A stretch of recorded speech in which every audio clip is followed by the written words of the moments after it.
কোনো অবস্থাতেই এমন কোনো মন্তব্য করা যাবে না যাতে জাতীয় ঐক্য বিনষ্ট হয় এবং ফ্যাসিস্ট ফিরে আসার সুযোগ পায়। এমন মন্তব্য করেছেন বিএনপির স্থায়ী কমিটির সদস্য ডাক্তার AZM জাহিদ হোসেন। সকালে সম্মিলিত পেশাজীবী পরিষদের উদ্যোগে গণতান্ত্রিক পরিবেশ বিনষ্টের ষড়যন্ত্রের প্রতিবাদে আয়োজিত অনুষ্ঠানে তিনি বলেন, সবার সম্মিলিত শক্তির মাধ্যমে স্বৈরাচার মুক্ত হয়েছে দেশ। এই ঐক্য নষ্ট হলে লাভবান হবে ফ্যাসিবাদী শক্তি। তাই যে কোনো মূল্যে স্বৈরাচার বিরোধী ঐক্য ধরে রাখতে হবে।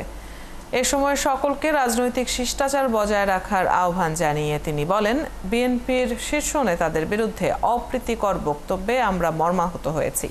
ফেব্রুয়ারির প্রথম সপ্তাহে নির্বাচন নিয়ে বিএনপি এখনো আশাবাদী বলে জানান তিনি।